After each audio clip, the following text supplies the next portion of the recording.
Be it enacted, that any free person who shall teach any slave within the state to read or write be fined not less than $100 or imprisoned.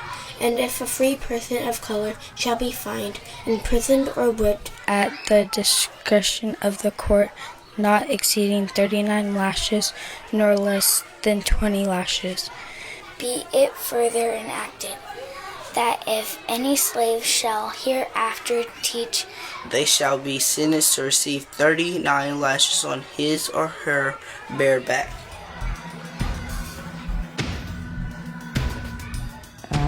There are so many issues in the public education system. I don't think we have enough time in this documentary to cover them all.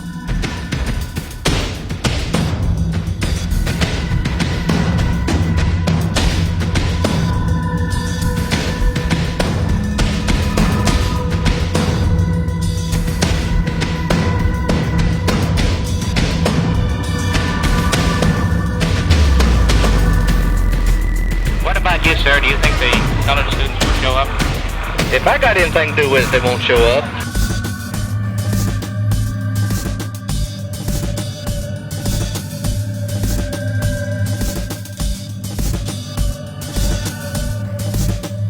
We're white people. We don't want them to go to school with niggas.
We did everything we could to maintain segregation by trying to provide the Negro students with good, equal, but separate facilities. As long as the system that we are in exists, the survival of this system depends upon the continued degrading of the black man in this country, using us as the whipping boy and the alibi and the excuse. As long as this system exists, you will find that our people will have the same attitude towards education. The burden rests upon the leaders of the Afro-American community to try and instill within the youth the desire to further their education, because without it, you're not going anywhere on this earth today. A failing school system affects our democracy from the beginning. So I think a very important thing for us as a people to do is to recognize that this is not a democracy. It's all about how much should you invest in your education and what you ultimately get in return for education. You know, education is extremely important because there aren't too many people with PhDs locked up in prison. That seems to go and settle it. It's a dynamic problem, so there's not going to be a simple solution. The solutions are going to be complex. One way is homeschooling.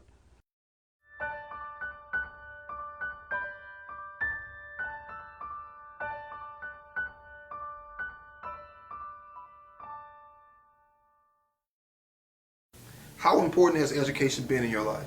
Education has been the cornerstone for my success, unequivocally.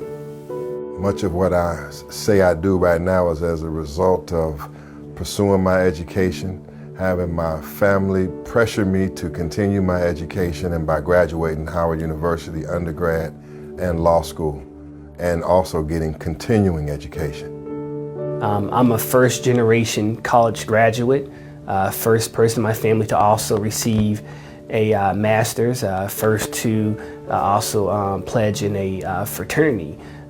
So being that I didn't really have anyone else in my life that graduated from college, it was extremely important so I could show future generations in my family that it's highly critical to make sure that you graduate from college.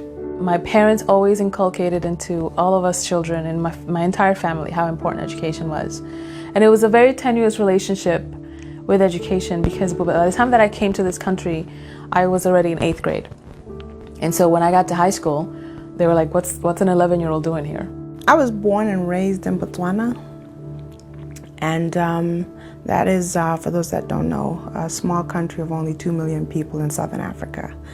I had the good fortune to go to private schools because my parents were very invested in my education. I am the daughter of 2 educators. My father, university administrator, my mother, public school art teacher. And they always made education very, very important to me. And so I pursued education ferociously in my life and made it important in my children's lives. We made it very clear to our oldest children, as we do to our youngest child, how important education is. And the way we did that was by example. My wife and I, we put ourselves through college. So I had a chance to experience both the parochial side of education as well as the public school side of education. And I can honestly say that it was overwhelmingly positive.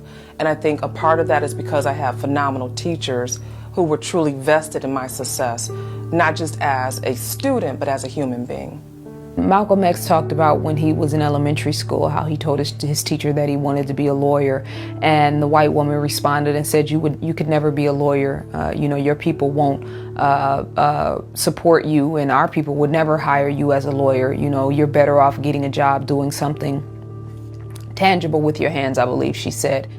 My current position and role inside of the community would be a vocal activist, a person who is 110% about education, environment, enhancement, the Black community, Black empowerment, Black economics, all those things that's for the betterment of our community. My role is basically trying to get us to where we need to be, especially young women.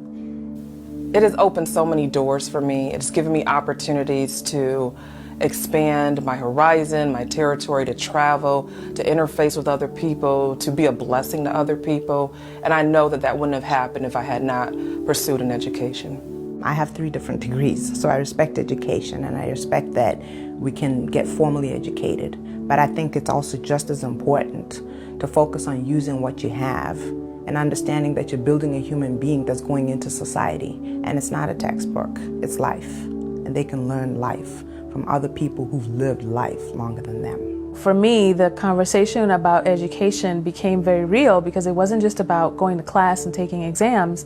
It was about speaking up for my own capacity, which was a great lesson to learn when you're barely 10 or 11. Actively seeking out knowledge on my own in my personal life has been very important to my growth and development. And without my education, I cannot say that I would be in the financial position I am in today. We've been taught that education is one of the most important things in our community. However, we're not learning how to apply the education for the betterment of our community. I was raised predominantly by my grandmother, my grandfather, and my father. All 3 did not even have a high school diploma. My father dropped out in high school. My grandmother dropped out in 6th grade. My grandfather dropped out in the 3rd grade and was illiterate. But he had to take care of the family, as he and my grandmother had 16 children. So he was a breadwinner. So for me, education has changed the trajectory of my life.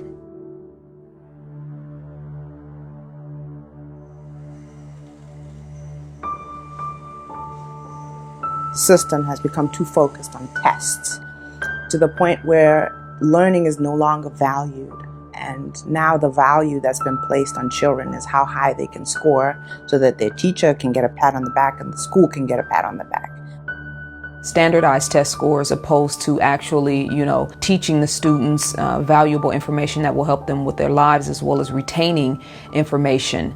It's one thing to get information to take a test, to pass the test. It's another thing to actually retain information, and there's a science behind that.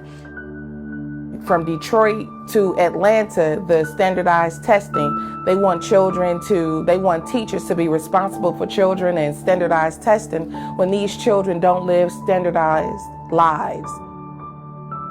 Because sometimes we'll look at scores and we'll say, oh, that student's not capable, right? It's supposed to measure aptitude. Does it really? Especially when we recognize that oftentimes those tests are culturally biased. Those students that are having problems K through 4, when they hit the 4th grade, take that test, fail the test, those children, many of them are now categorized as, either being deficient for whatever reasons in the classroom, and now they're being excluded sometimes from the body of classes that are moving forward.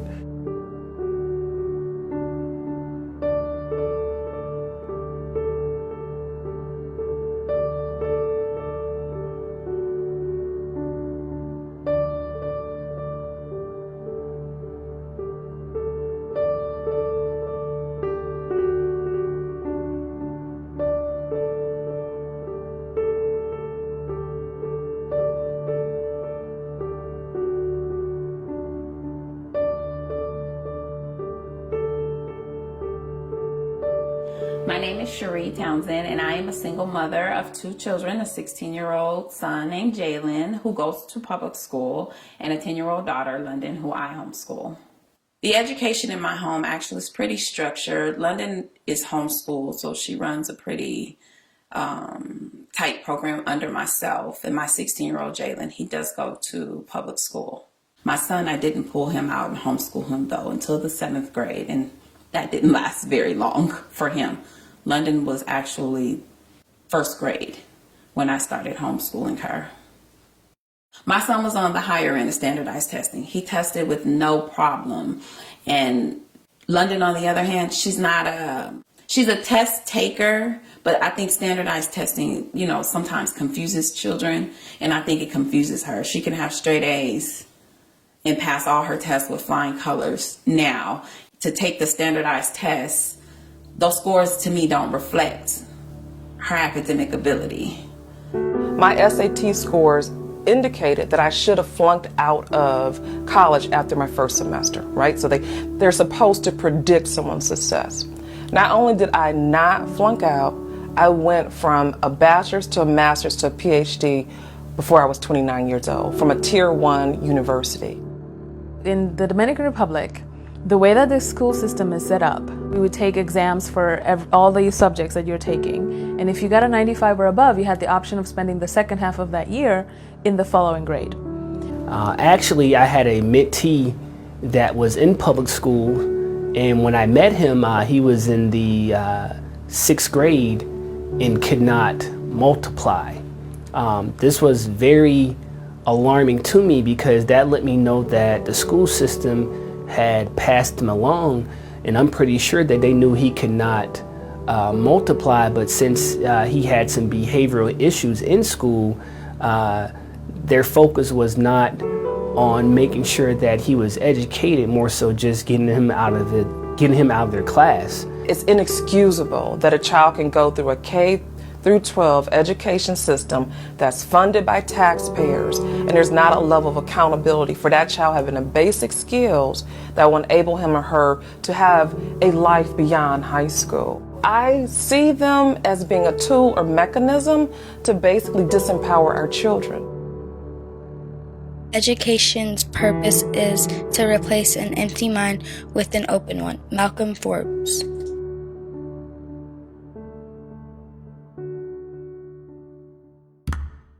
What you're basically doing is taking kids and putting them into a camp to prepare them to go and work for somebody else in a corporation.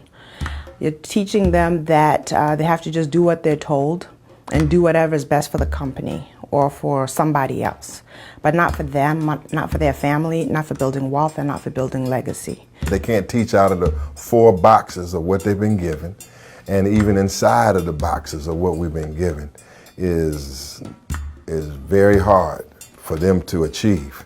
You know, we look down on socialism, but in a socialist community, you know, everyone is basically guaranteed the same level of health care, the same level of education. We can say what we want about Cuba, but Cuba has a very low illiteracy rate.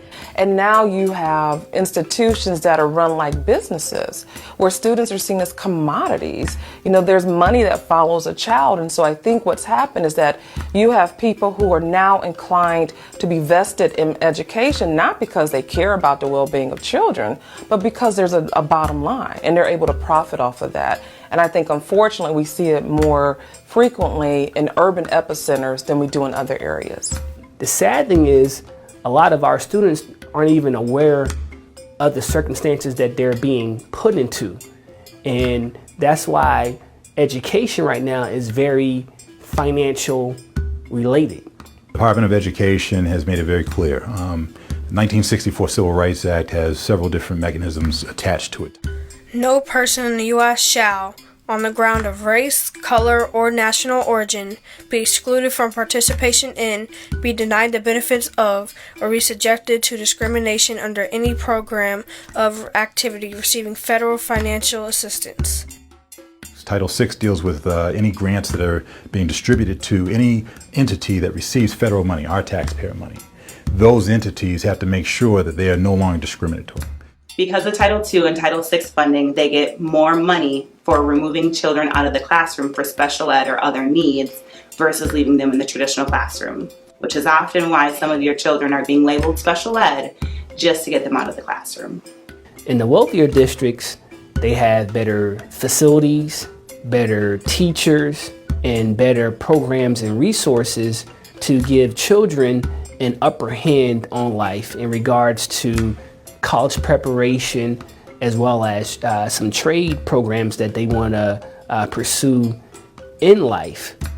But those that are in marginal neighborhoods or neighborhoods that are more in need, they're mainly just maintaining and monitoring the youth as a main job. It's just trying to survive every day, you know.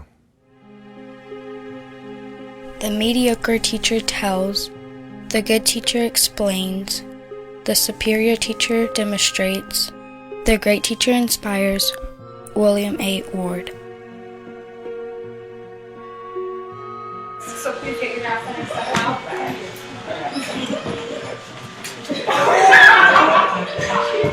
It's up.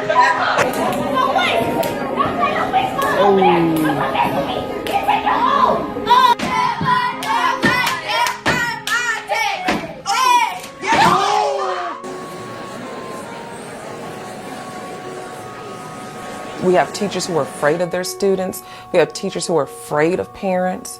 And rather than getting that child the resources that are necessary, instead of bringing in the infrastructures and the safety nets to position that child to be successful, you have individuals who pass, you know, they say, well, it's this person's fault, this person's fault. So you have a lot of scapegoating, when in reality, we all are responsible for that. No child should graduate from high school without a fundamental understanding of the importance of literacy. No child. Not everybody learns from a book, and not everybody learns by hearing or seeing somebody lecturing. And we have to take into account that not only do human beings learn differently, but we also demonstrate our learning differently. And if we do not honor those differences, and if we do not know how to harness those differences, then school systems will continue to fail, and we will continue to have less than excellent citizens when they become adults and productive members of society. My son Jalen, he is 16 and he reads 12th grade, probably first year college level. In London, she is 10 years old and she reads about a 7th, 8th grade level right now. I think homeschool has affected her reading level in a positive way, because she gets to read at her own pace. When she's done with the level she's on, she's able to excel and move to the next level and continue to move forward. She's not held back at all in the homeschool system. Is it even possible? I have to ask myself, is it possible for a student to become successful in a public school system, because that means that students are going by the rules of a system that was not created for their betterment in mind. Because you have some young people, because their school systems are flawed, because they don't have the same resources, that child may have a 4.0, this other child may have a 4.0, but those 4.0s aren't equal. So when it's time to apply for colleges and for scholarships, you're going to have some young people who are going to be able to matriculate and go on to a 4-year university, whereas others may have to spend a year or two at a community college. So when we think about meritocracy and we think about the idea that technically if we all work and we put in the effort, we should have equal access to the same rewards and results. But that's not the case. I decided to homeschool my children. I realized that there's more opportunity in homeschool versus the public school. And homeschool, they're not just a number. My name is London Davis and I'm 10 years old. What I like about homeschooling is I get to wake up at my own pace. I get to do my work. I don't have a time limit. I don't have to get up as early as most kids. They get up really early and I can do however much work I want. Every student can learn, just not on the same day or the same way. George Evans. My name is LaShawn Size. My husband, Harley Size, my 6-year-old daughter, Madison Size, her 3-year-old brother, Caleb Size. I'm from Long Beach, California, and I'm a stay-at-home mother, and I also do hair at home. I work from home as well. So my children are educated at home. I homeschool both my 6-year-old and my 3-year-old child. My 6-year-old was formerly in traditional education. She did preschool, pre-K and beginning kindergarten in a regular school. For multiple reasons, we've decided to educate her at home. First being that, in my opinion, she was more advanced in the curriculum that they were teaching, and each request I made for her to be moved forward was denied. That was one of the reasons. The other reason was financial. It made more financial sense for me to educate my kids at home. I was working a full-time job as well as my husband. At the birth of our 3rd child, we did the math, we sat down, had a conversation, and it turned out that my take-home pay, after taxes, after childcare, after traveling, everything we were bringing home, to me, wasn't worth the money to have someone educating my children full-time. So we came up with some alternatives for me to fill that gap, make up the money from home. That's where the doing hair at home thing comes in. And we decided for me to homeschool. Another factor that played a part in it was the control that they have of my children, such as the mandatory vaccinations, or us not being able to move around and change our scheduling because the school district wants you to have your kids on a specific schedule. My daughter has a lot of extracurricular activities, which I feel are an important part of her education to make her a whole individual. To me, there's more than ABCs and 1, 2, 3s to educating a child. To make them spiritually whole, mentally whole, physically whole, there's a lot more in play than I feel that the school district can supply. Also, I feel that I'm more vested in them being a whole person. My mama, my teacher, is good. I like it. She gets to spend time with me, and she can help me with some stuff. So where are we going? We're going to jiu-jitsu. My name is Tate Skifstrom. I'm an instructor here at Neutral Grounds. I'm a black belt under Ivaldo Lima. Madison's great. She's very energetic. When I say energetic, she has a very positive attitude. She knows when to be competitive. She knows when to take her time. She's a good listener, interacts great with the other kids, and again, she's one of our toughest students out there.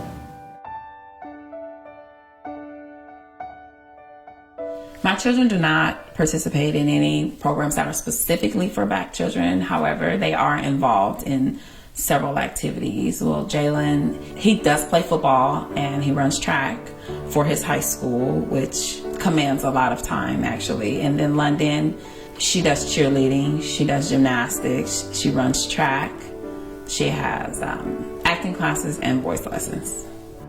You have to understand that education isn't about your kid just learning math and English. They need those things. Those are life skills that we need. But there are more important things for your kids to learn. How do they relate to other people? What kind of wife is your daughter going to be? What kind of husband is your son going to be?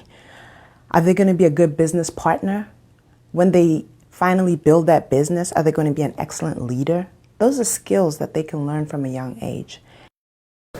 My children have benefited from being homeschooled because, as far as I can recall, neither one of them have had African American teachers. So they're being taught their culture by someone else who was taught our culture, but who don't really know. And it's easier for me to teach them myself. That way it takes the responsibility off of someone else. Public schools are limited to Black History Month because that's what they have to do, and that's not okay. They both should learn about their history all year long. So it's very important to me.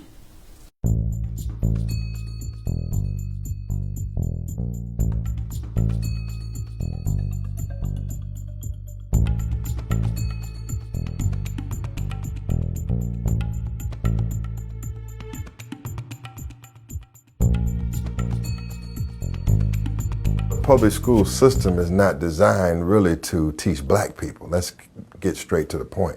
We're talking formal education right now. We're talking about the subjects you can master in formal education.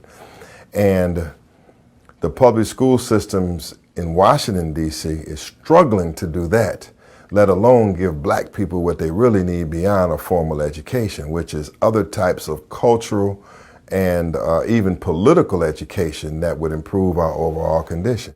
Who is the president of the United States right now? A Black man. With a white Congress, with a white Senate, with what everything else. He doesn't have the control of everything. Go off.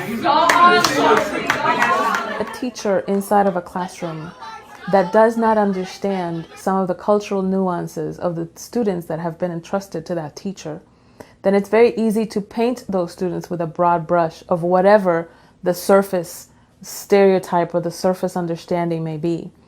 And a lot of times we are teaching our children where the primary agenda or the primary result is expediency and not actual education. They are not learning in a way that is rhythmically in line, with melanated students.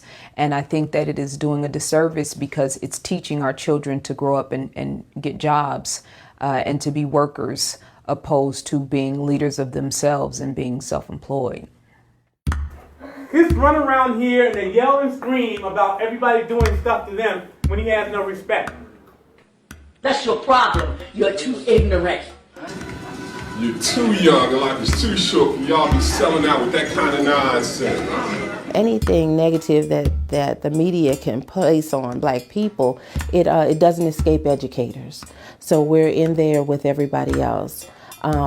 We're not the trusted group when in fact we are the pole marks of the community. Right, it's hard to have a role model. It's hard to look up to someone who doesn't look like you inside the educational realm. If I aspire to be a college professor, to me, even as a grown man, I'll probably say, well, I don't see nobody who look like me, so I'm not even gonna waste my time doing it, right? And then I go in all of these schools and I see a majority of white teachers or different race teachers who are not African Americans, but all of the cooks, majority of the cooks, majority of the secretaries, majorities of the janitors are what? Black. Psychologists will tell you that the parent who is the same gender of the child is very instrumental in that child developing, fostering a strong sense of self-love and a desire to grow into manhood and be a good man. And the same thing with women. Hi, my name is Jalen Hamler. I'm 16 years old and I'm a junior in high school. I started off in public school. I switched over to homeschooling in 7th grade. I felt like I really didn't like it. It wasn't for me. I'm more of a social person. I like to be in the classroom learning. And so after 1 year of homeschooling, I went to public school. And I've been in public school ever since. We don't talk about a lot of Black history, of course, Martin Luther King and all that. But there's a lot of Black history that we don't learn about. And I do want to learn more. I feel like we don't get taught enough about it in school, and it needs to be taught about more. If we teach today's students as we taught yesterday, we rob them of tomorrow. John Dewey. Black people, black children in the public school system are continuously being ruined because they don't have any control over the curriculum.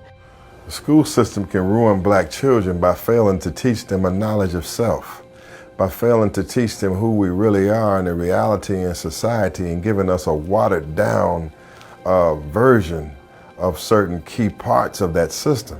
The school system does not teach our children about true black history, right? We know we have Black History Month, but the same old narratives are reinforced. Rosa Parks, Dr. King, in which they are important figures and need to be celebrated. Their lives need to be celebrated, but why are we teaching our children in public schools that we started from slaves?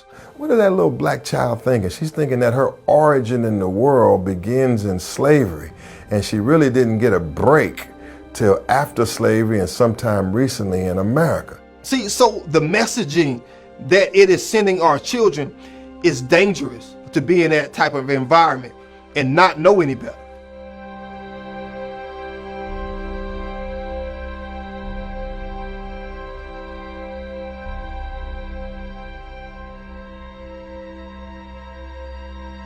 My grandmother, my father, and my mother are more qualified than anybody I know to teach my kids our history, our culture, our tradition. So if you want me to come up with a book, I can come up with a book, sure. But I think my mother's more qualified. I think my father's more qualified to teach my son who he is, to teach my daughter who she is. I mean, while some of the things that I see my daughter bringing home from school, I have to say that they're good, because if it's mathematics or it's science or certain kind of sciences, that's fine with me. But then I also have to see her come home with a different version of the Christopher Columbus story that I know is actually true. You know, a lot of our people are suffering from mental illness, depression, the pressure of this society, watching videos of Eric Garner and, you know, brothers Mike Brown being killed and murdered out in the street. And our children are watching this. We don't have any sort of academia to deal with that. We barely even talk about it in our communities. Well, she sat down in that seat, though, right? Have a seat. She sat down in A Texas high school student has been charged with attacking a public servant. Bullied or criminal? You said black not the children, the educated, right? Educated, black educated. Bullied or criminalized. Ooh, I never thought about that one. The black teachers are trying their hardest to educate a group of people in this environment, and they barely can survive themselves. I do think that black educators are bullied in a sense due to being a black male, and this is not a figment of my imagination. Statistics show that black male educators are not seen, quote unquote, as educators. We are seen as disciplinarians. Listen, quit selling out of my house. Anthony, shut up and sit down. Not of all children, but when black children are doing something, then they want to come and get the black teacher. I've been in that situation. Think about the situation where a young black teacher is villainized because she's dressed too sexy, and she's not dressed any different than anybody else. Her body is built different, so are they body shaming?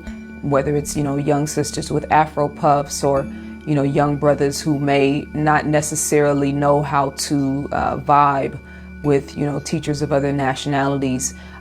They are being, you know, put on medication. They're, you know, spending a lot of time in detention after school, and a lot of it is for nothing. You know, not based on test scores or, you know, academic progress or lack thereof. The problem with the implicit bias is that my belief systems aren't causing me, especially being a former law enforcement officer, to negatively impact white citizens. Whereas white citizens are taking their implicit bias and their actions are negatively impacting many, many black people. So we have to go and be cognizant of the fact that, you know, this whole thing about implicit bias being the new term to go and couch racism and discrimination, to me it seems like a bad science. I personally believe that when you put your child in in a public school, or any school really, and leave it entirely to the school to educate your kids, you're putting your kids in danger. Our standards are so low that we don't even complain about the conditions of the schools that our children are in. There are Black-owned and operated schools all across this country right now. A lot of them are struggling to keep their doors open.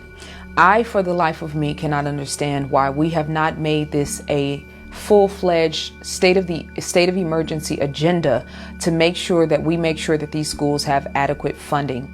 We have to teach our young people, even if you are in a school that is under-resourced, underfunded, you still have a right to be there. You still have a right to be great. And we have to start messaging that. The school system can fail you. It can ruin you if you are an absent parent. If you ain't on your job, the school system, you rolling the dice, and you're gonna lose on culture, or you rolling the dice otherwise. We need for our brothers to start creating programs, after-school programs, or creating programs where you can go into these schools and create manhood classes to teach our sons how to actually grow into manhood, as well as developing self-esteem, developing righteous relationships with females and things like that.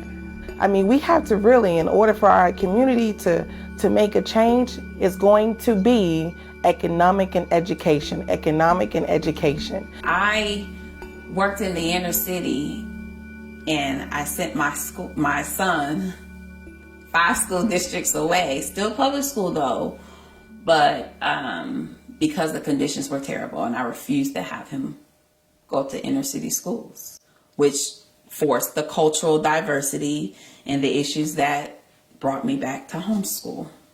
I worked for the school district for several years, probably about 12 years actually, and I would not send my own son to the public schools that I worked in. I actually had to send him away to other districts in better neighborhoods just so he could have a better educational opportunity and more things provided to him.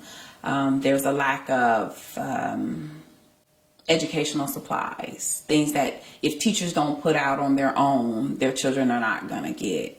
And that's not fair. The conditions of some of the buildings or some of the bathrooms where things are consistently broken or not working or run down,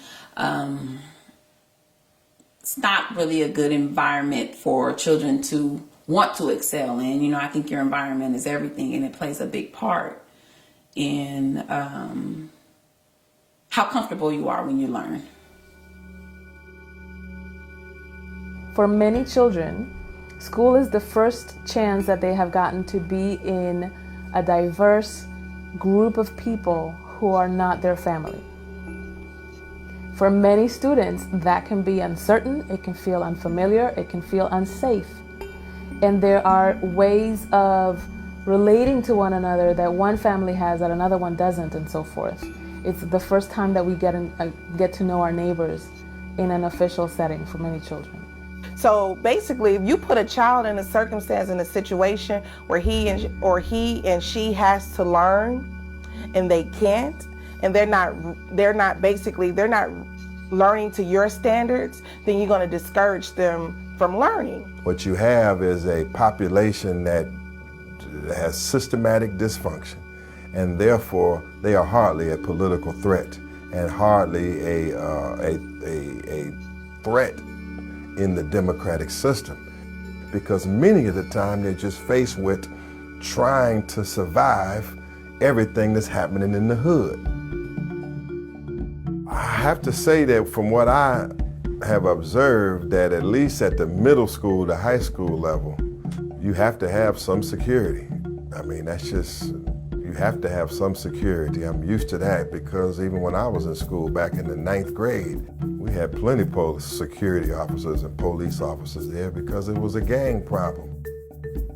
Metal detectors. How can a child walk into a school and have to walk through a metal detector and feel safe? My first 3 years, we didn't have metal detectors. My senior year, they brought metal detectors into school. Keep in mind that a lot of other Detroit public schools already had metal detectors. And the rationale was that, well, if we have these metal detectors, we can protect you. We can prevent people from bringing in lethal weapons into the school. But it was the first time I ever felt like I was a foreigner in a space that should have been familiar.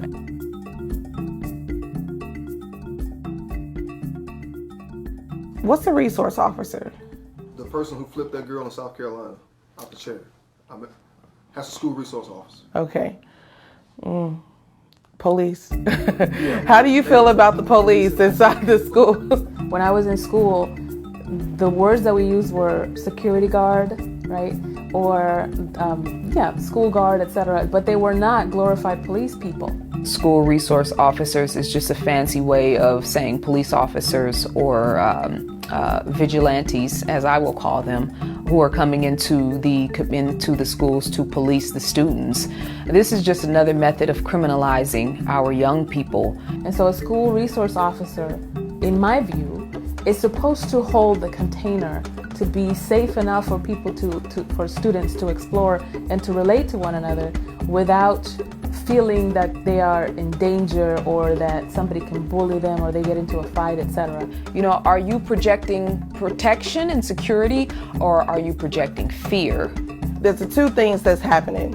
Are you protecting me from outsiders, or are you protecting others from me? That's the question that the officers have to ask.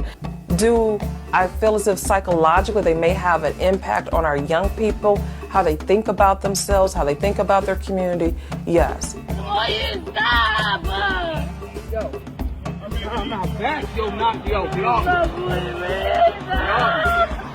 And if you know anything about the psychology of the mind, you know that fear is a deterrent from experiencing and realizing your highest self and your best self. Kids in a learning environment such as a school are being distracted by the fact that law enforcement is about control, and they're controlling students instead of many times having a good type of interaction with students. The teachers, the administrators of schools are using the law enforcement officers to actually harass students, I believe. If you don't have a rapport with students and you have a fear or you don't have a respect for them, then you can't really protect them, no matter who they are. And that is one of the reasons why I feel so strongly about not putting my kids in an environment where they're the outsider or the outcast or the quote-unquote minority. I don't want that for my kids. I want them to see people like them successful. I want to see people like them who care about them. I want their teachers to be somebody who says, "How's your grandmother doing?" Certainly what should not ever happen is that a school resource officer becomes themselves the threat to the children's safety, as we have seen in many viral videos that have gone on recently, etc. We saw the young sister who was slung around by her hair by a resource officer and basically, treated like a common thug and a common criminal. You put them in environments that make them feel like criminals anyway. They live in communities that make them feel like they're criminals, and they have access to crime at every turn. And then you turn around and expect the child to be properly educated. I guess some of the dangers of it is that sometimes these officers and security guards go too far, and therefore we have incidents that we see on television and otherwise of children being abused and becoming victims of certain kinds of security brutality. I feel that whenever you have a situation where you have more public resource officers or police officers than you have mental health counselors, that's a strong disconnect. That's incongruent for me.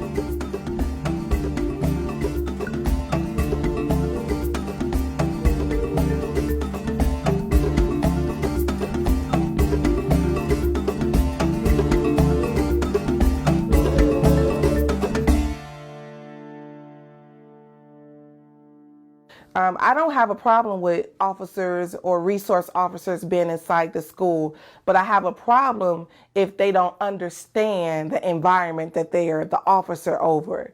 So do I think we need order and rules and regulations, and do those officers help to create that? Yes. But to the extent that some of these high schools look like mini prisons and mini juvenile systems, absolutely not. We think that metal detectors and resource officers, they're just a part of it. But what is that doing for them as a person? What is that really doing for what they have and the gift that they have inside? How is it helping them? Is it helping them flourish, or is it detracting from it? Resource officers and metal detectors don't add to the element of learning that we truly want our child to be in. So after a child is discouraged from learning, or he or she doesn't learn, then they start to roll into a survival mode. So it's already been proven through data that once the child doesn't have the resources that's necessary, then they start to rob, kill, and steal, and do all those, go into a life of crime to survive.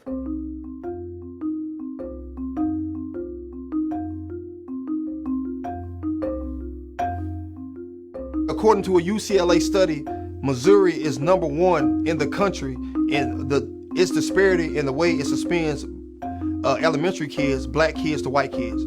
It suspends 3% of white kids and over 13% of black kids. We're #1 in the country for that.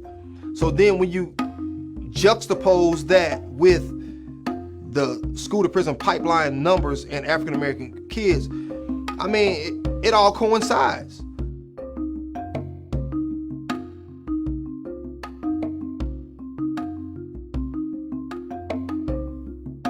When we look at people who are committing crimes because they're impoverished, they lack an education, they don't have an ability to raise their incomes, and now they're moving forward, getting older in life, they find themselves in a system of a trajectory that's downward instead of upwards, and they find themselves going to jail. The desegregation of schools and us fighting to get adequate education for our children, and the increase in prisons and black men being put in jail for the most minimal crimes, those things ran parallel. So they found ways to basically use the lack of education, which it's funny that you would punish the children for not being properly educated when it's the system's responsibility to educate the child, when monies are being allocated from state, local, and federal governments to make sure that children are being educated.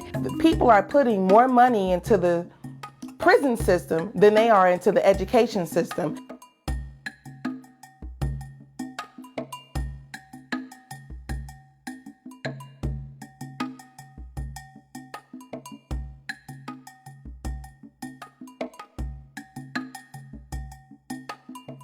San Leandro, California, they have a juvenile detention center.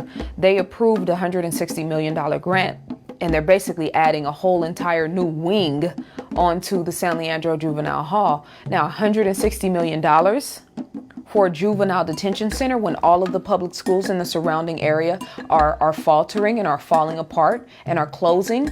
You mean to tell me there's not a systematic agenda in order to keep particularly black, but black and Latino boys and girls, to put them in the prison industrial complex, where not only is the system going to make money, but also all of these corporations, from Victoria's Secret to General Electric to many other corporations, they're making billions of dollars every year off of the miseducation of our children. Put your hands behind your back, Kevin. You're under arrest. Put your hands behind your back. I'm going to take you to jail. Okay? January 1st, a new law went into effect in Missouri that children receive a felony for fighting at school. Schoolyard fights are now felonies. That can send you to jail. So now all of a sudden, you play God in a sense, to where you're going to dictate whether you like this kid or not. Well, I'm not going to, we're not going to have this kid arrested, but this one over here, we can't wait to get him out. And that's what's happening. We're pushing kids out. White people are underrepresented in prison systems. 1 in 17 white males is incarcerated, whereas 1 in 3 black men my age have been incarcerated. That's a disparity that we can't overlook.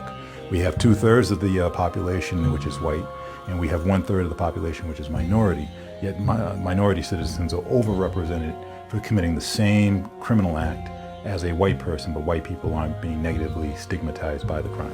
That's wrong. It's really unfortunate that now we have young people who are growing up getting used to being brutalized, getting used to being disrespected, and won't even stand up for their fellow students.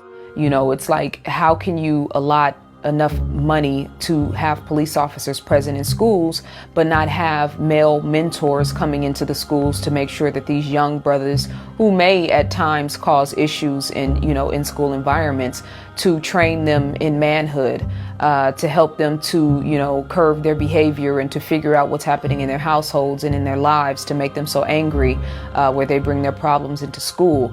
It's like we're putting a Band-Aid on a gunshot wound.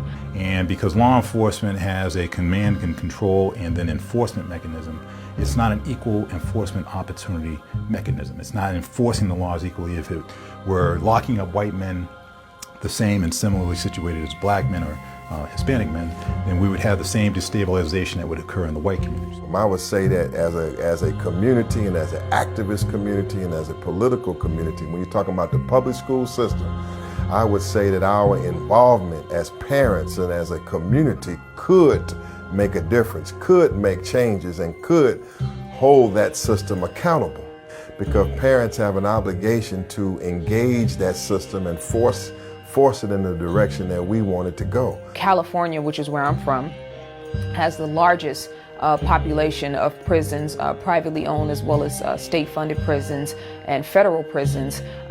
They have the highest statistics, and here you have children all across the board from Los Angeles to Oakland that are being miseducated, and they have beds in those prisons that are actually waiting for them.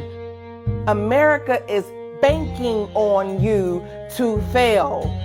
They are getting paid for you to fail. There's people there's a judge waiting on you. There's a police officer waiting on you to fail. So if you want to shock the shit out of them, you better succeed.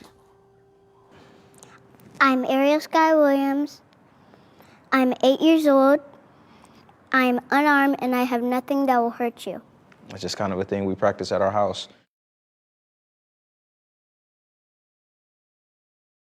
You have a right to have an attorney present while you are questioned. If you can't afford to hire one, the court will appoint you one. Do you understand that? Say yes or no. You do. Now, the officer shot Brisbane twice at close range in the torso, later realizing Brisbane was only holding a pill bottle. Rice was shot and killed by rookie Cleveland cop Timothy Lohman last November outside the Cadell Rec Center on the city's west side. His gun was actually an airsoft pistol, in that he was only 12 years old. Shots fired! 321, we have shots fired. We have one suspect down. The second time this week, a black man is shot by a police officer. A similar loss of yet another unarmed young black man. We've had our own Michael Brown. Please don't tell me my boyfriend just went like that. You done murdered my son, man, for nothing? When he was trying to get away from you. He was trying to get away from you, man. And you kept shooting him while his back was under the truck. And you kept shooting him, man. You kept shooting him. In his back was turned to you, man. Get back to the shack on him. Let me check on him. Get back, sir. I just want to know, is the protocol is to shoot an unarmed man down dead in front of somebody's house anytime they feel like it. Many times as parents, we look at our little 4th grader and we say, oh, wow, they're so cute. But there are other people that are looking at them and they're saying, they're a target. There's a system designed to send them to prison. There's a true correlation here, and we have to take it serious. If I saw these problems in the beginning, if I see that they're not learning at a pace that's bringing out the best in them, then they are being killed inside. Their gifts are being killed. Their purpose is being annihilated. We're putting them on a path to prison. And as a parent, we're also a part of that. And we have to take ownership and we have to take back our kids and to say, how can I educate you so you become confident in who you are and what you have to offer and the gifts that you have come here to give to society. Children have the ability. It's a matter of, are we practicing? Are we giving them everything that they need to get to this next level? If we can foster an environment that supports and encourages the love of knowledge, not just, getting up and talking and teaching. I'm talking about loving knowledge. I'm talking about seeking knowledge, being interested in ancient civilizations, being interested in African history. You do have to cultivate in your children the mindset that they never have to ask anybody for anything, because they are fully equipped to create, to be creators, and they are. Every single time that I asked my father what a word meant, he never answered me. It got to the point where I was like, never mind, I'll go look it up, because I already knew that that's what he wanted me to do. And so I got very used to, when I had a question, I knew how to find the answer. Some of your children are absolutely geniuses. In order for you to understand that, then you have to communicate with your child. You have to challenge your child. You have to make them, show up and show who they actually are. Am I bringing out the brilliance in my child? Am I bringing out the best? Am I bringing out their passions, their gifts, and what's going to ultimately make them feel confident in expressing that? But as a parent and you in the public school system, you are duty bound to supplement, augment the knowledge that your child is getting by teaching them yourselves. Once upon a time, a queen was about to have a baby, but she became ill. A magic golden flower healed her, and a princess with golden hair was born. The king and queen launched lanterns to celebrate. Things such as mathematics, phonics, grammar. I do use scholastic programs that are full programs that a teacher would use. But as far as education, I do use everything that in my hands. You can get an education in everything in YouTube, but I don't use those for the whole education. So for whole education, I educate around current events, her questions, or just conversations we had. So, for example, Mommy, why are rainbows that color? I will go to YouTube and I'll find a list of videos on rainbows, the colors of the rainbow, how rainbows formed. I use YouTube, I use online, I use my own knowledge. If she has a question about, say, guitars, you know what, my brother plays the guitar pretty well. Let's FaceTime your uncle. And he'll sit there and discuss, well, I know guitar came from here, so we do use the internet for a lot. I don't per se let her on the internet just yet by herself, but I do use the internet as a huge resource for me. I'm a YouTube junkie. I educate myself on YouTube, so I do use YouTube for a lot of things. For her sign language, because I do teach them sign language, as well as Spanish right now. I don't do sign language myself, so I have to go to YouTube. So I go to YouTube and they do sign language and kids songs for sign language. There's a plethora of free resources on the internet, and you literally type in such and such free and it pops right up in front of you. If you really want to be educated, you want to be a scholar. And being a scholar means you research and teach yourself beyond textbook education. Fortunately for me, we were so poor that there was nothing to do at home. We didn't have cable, there was nothing to eat. So I said, I might as well go to school and hang out with my friends and play sports. So that's ultimately what I done. And with that, I surrounded myself with other people, other scholars who pushed me to do well and ultimately landed me here. You have community organizations like Males to Men in Oakland, California. I know they're doing a great job with teaching young brothers about, how to grow into manhood. You have brothers like Boyce Watkins with the Black Wealth business program that he has, and teaching young children about aspiring to be business owners and to work for themselves. You have Black Girl Code in Oakland, California, which some sisters started to be able to teach young Black girls about coding and creating apps and things like that. You'll be amazed at how many young people need to see other people of color who are doing well, because they may not see it in their household. Their only reflections or representation of Black success may be on TV. So why not be that person that they aspire to be? Because exposure is key. Young people must pursue higher education. It is the only thing that can liberate us from our ignorance. Maya Angelou. College in my family wasn't discussed much because, of course, my grandmother didn't go to college and graduate from college, nor did my mother graduate from college. So basically, who was going to talk to me about college? My teacher talked to me about college. She asked, Chanel, what college are you going to? And that sparked a college conversation. And a college conversation sparks a different way of life. If you want it, if you have it in your mind to do so. So it's always going to be on the individual student, but we can also create the environment where these numbers grow to a mass.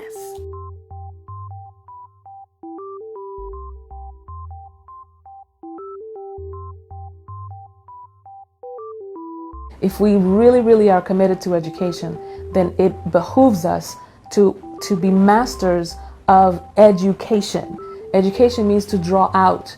And so when you're drawing out that person's genius, that person's talent, that person's learning style, and you learn to harness it, yes, it sounds more complicated and it sounds like it's going to take a lot more time now than what we have. We don't have the budget, we may not have the time, teachers may not have the patience necessarily. It may not be politically expedient to spend all this time and effort to revamp our schooling system this way. But I promise you, if we spend the time now, we will spend less time sending people to prisons and dealing with drugs or domestic violence and all those other ills that ail us now, because we've gotten it when a child is coming up. You know, we used to have coaches and we used to have mentors and we used to have people who were very hands-on and direct in helping young people to aspire to be great, to expose them to things beyond their block or beyond their neighborhood. And we've gotten away from that. You have people who live in communities, they don't even know their neighbors, let alone want their neighbors, you know, reprimanding their child or giving their child advice. We've gotten away from that. There's so much that you can do for your kids by just building a community, and it doesn't have to be your next door neighbor. It's an online community. It is your neighbors. It's also your family. It's everything. Just everybody, all hands on deck. So I'm an educator, whether I'm inside of a brick and mortar building, I'm online on social media, or I'm out on the street corner, or I'm in someone's home, or in front of a camera. I'm an educator at heart, so I'm gonna educate regardless. But when we take responsibility for our own part as a parent, as a teacher, as an educator, as an administrator, as a staff member, and also the students themselves, when we begin, all of us, to stand 100% responsible for the result that we create collectively, we'll start to see those changes politically and educationally. The whole idea of homeschooling our kids is to bring forth an idea of Black success. Success that makes them feel confident in who they are and what they have to offer. Measuring it by standards that we impose upon ourselves. Taking back our kids, taking back their confidence, and more importantly, taking back what they have to offer. That's why homeschooling is really important, and that's why it's us as parents that have to take that step. So what do you do when the system's not working? You start to create new systems. And I think homeschooling and its various adaptations are born out of that. Parents educating their kids is probably the best thing that can happen to their children. And it's also one of the best things that can happen to a family. Well, my favorite subject is our story, because it teaches me about my culture, where I came from, and who I am. I currently homeschool my kids, and I believe that that is the best way to really make sure that your kids are getting a quality education. So education is a really important part for us. Again, bring it back. We're standing here, brothers and friends, right now. He's going. Go, go, go, go, go.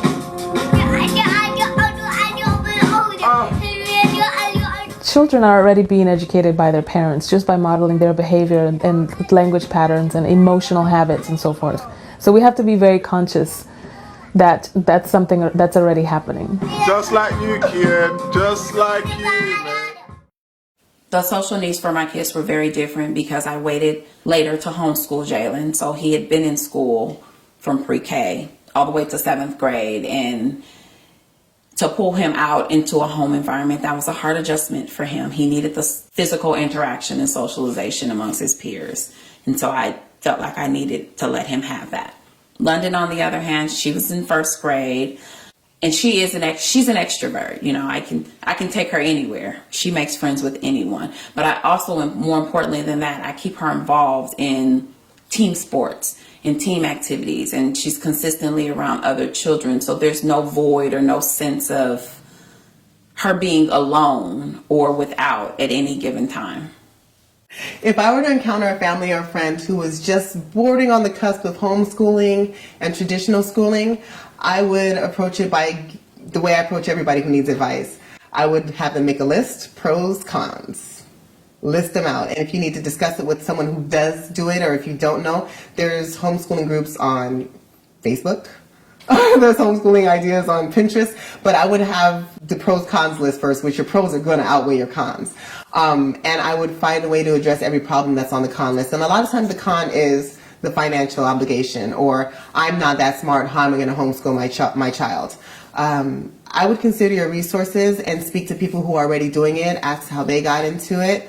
And to me, you always go with your gut. If you're even having the question or having the desire that I think I might want to homeschool, then you probably should be homeschooling. Aren't we all scholars in here? Yes. Let's go into the next one. Some people may believe that it's impossible to school black children. I don't.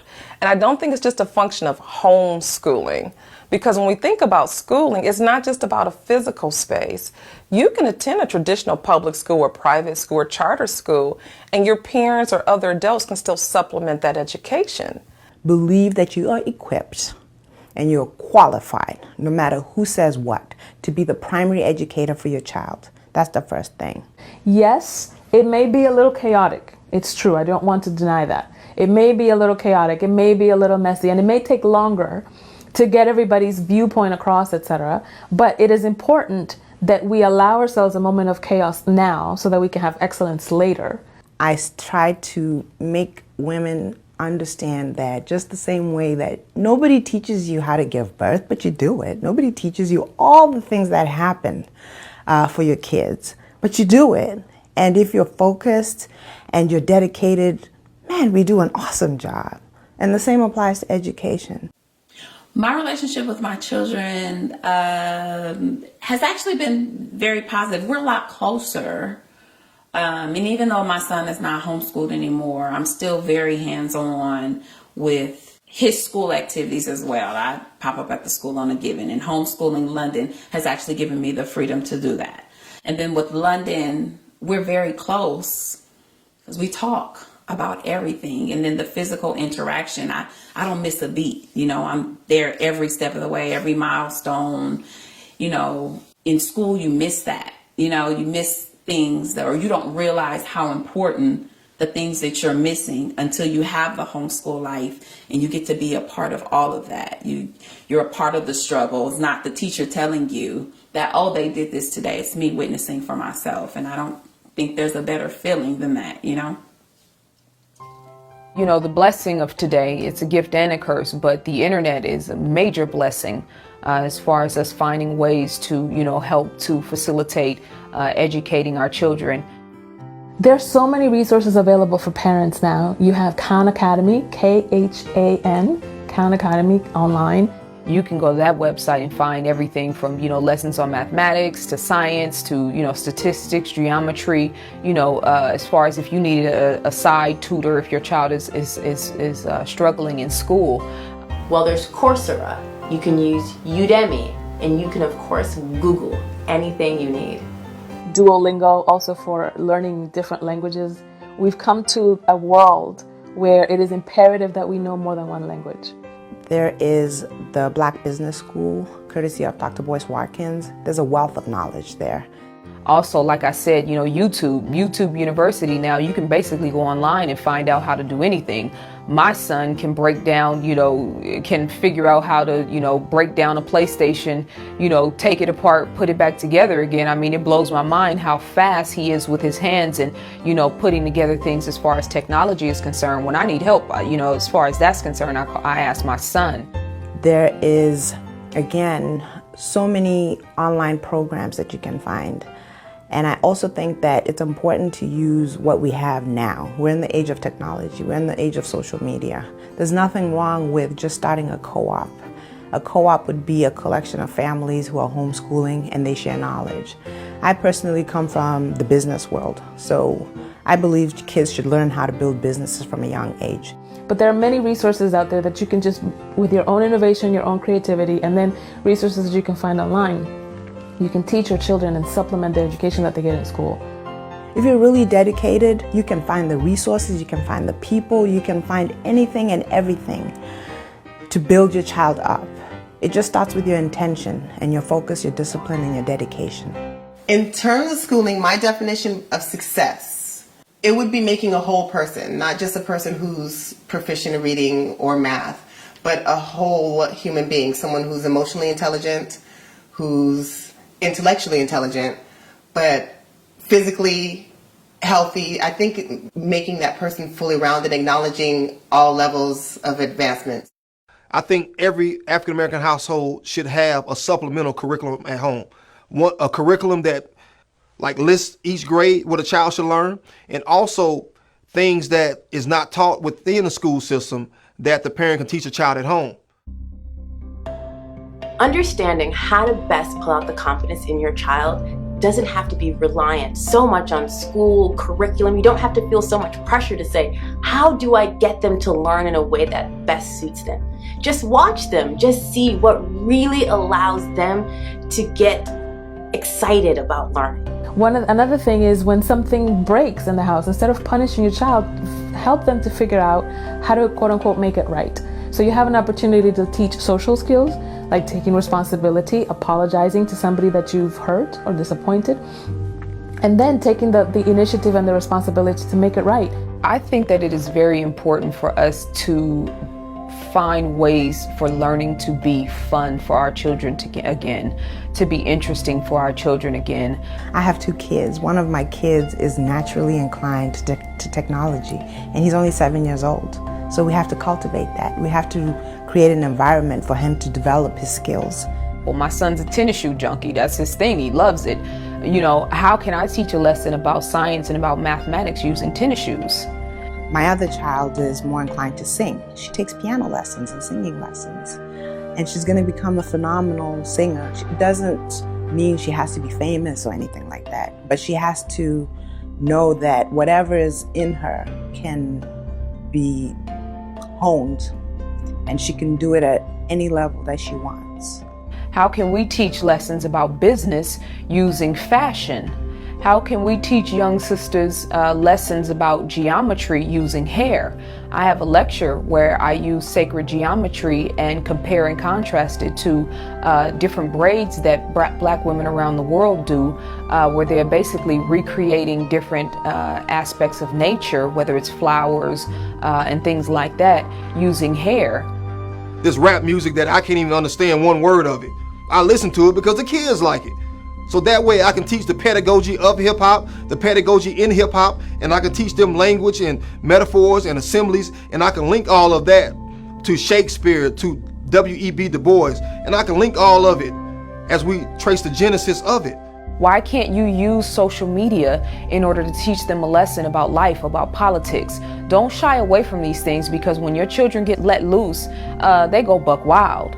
You know, so I think that it's not necessarily embracing, but using pop culture as a means of teaching lessons. Let's say that you have a repair job at home. You need to find different roofers, for example. You need to replace your roof, and you need to find out different roofers. Do you know that by having your children learning about comparing quotes and asking questions, they learn about budgets, they learn about negotiation, they learn about, being thorough in their due diligence and so forth. We need to create new textbooks based on just African history, where we can, bring these cultures alive and let our children see what these people look like, so that they're not just studying Greco and Roman and European history. And then, once we get to Black people, we're talking about slavery. When you're homeschooling, you don't have to feel so much pressure to follow the books and a curriculum. You do want to make sure that whatever standards your state brings forth in terms of educating your child at that grade level, that you do follow. But it can be in any way that your child learns best.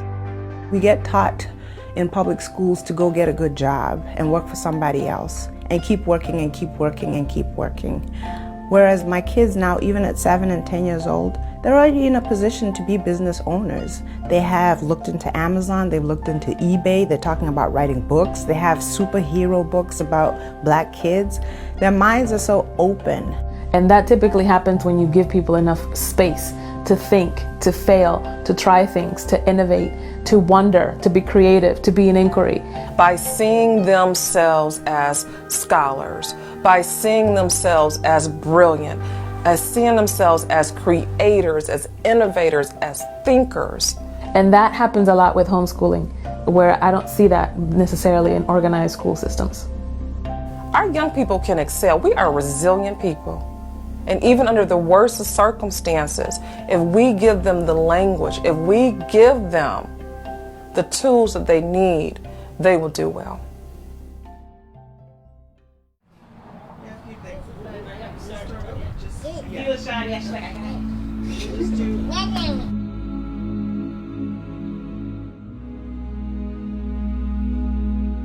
The challenges that you encounter getting there, I'm going to tear it up, are so worth it. And your child is worth it. And if you're feeling like your child is lacking something in the public school education or whatever you're doing currently, you owe it to them to do what you have to do to give them the best.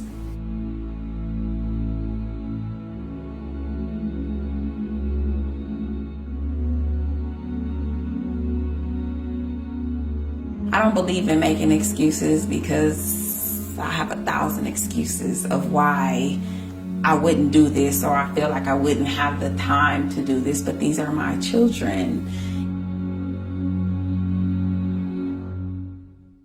And you'll be surprised how smart you are, and you'll be surprised how much you learn with them. I didn't know what a rhombus was until about a couple months ago. But now I know. So the things that you don't know, we're in a current environment where there's so much stuff to fill in the gap, and your kids will not be missing anything.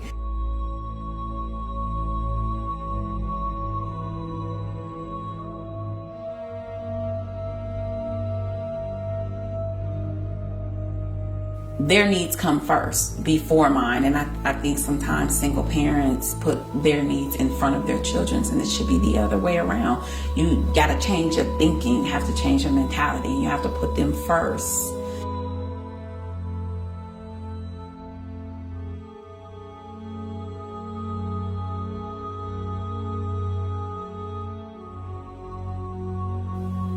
You owe it to them to do what you have to do to give them the best. And for me, most people, homeschooling's the best.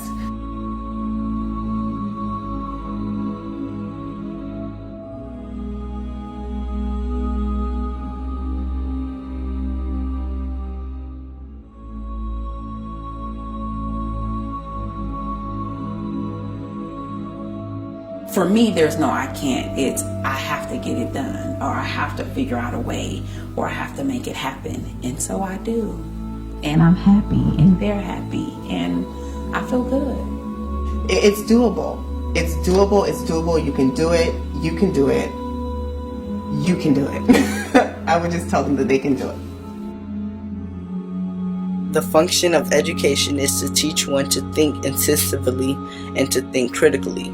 Intelligence plus character. That is the goal of true education. Martin Luther King Jr.